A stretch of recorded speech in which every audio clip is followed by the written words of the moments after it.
uzi ko ibyabaye ku muhanuzi w'Imana Yona iyo ab'Nineve baza kuba bakiranuka bitari kumubaho?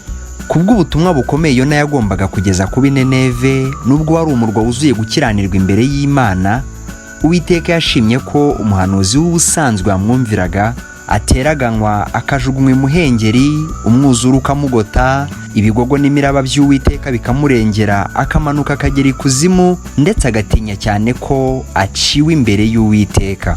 Amazi yaramutwikiriye amugera ku bugingo, imuhengeri haramugota, urwuya rumwizingira mu mutwe.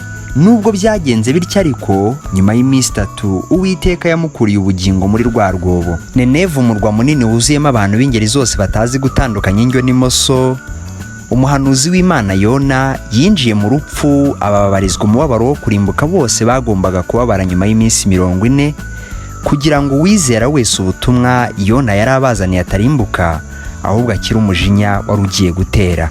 Uyu munsi ndavuga kuruta Yona cyane, kuko Yona yari igishushanyo cye, ni ijambo w'Imana, kandi ibyaremwe byose byaremwe nawe.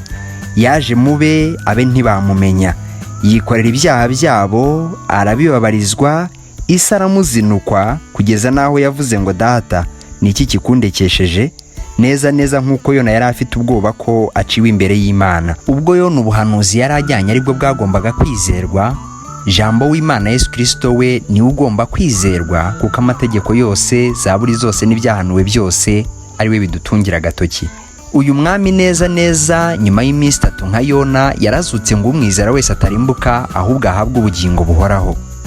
Nyuma y'iminsi 3 umuhanuzi Yona akuwe mu rupfu, ab'Nineve bumvise ubutumwa bwe, ntibarushya bategereza ya minsi 40 yategekewe kurimbuka kwabo, ahubwo barizinukwa, biyambura icyubahiro cyabo, barakira kuko bizeye ibyahanuwe. None uyu munsi dufite uwahanuwe. Niba wumvise ijwi rye, witegereze iminsi 40 yagutegekewe, kuko ubwo bazaba bavuga ngo nta kibazo tubonye ko kiriho, nibwo kurimbuka gukomeye kuzabatungura nk'uko ibise bitungura umubyeyi. Iyange wihana ibyaha byawe, uvuke uyu munsi, kuko uyu mwami mwiza yari amaze igihe kinini agutwita umubabaza. Karibu mu bana b'Imana, dusangire ibyo data agabura.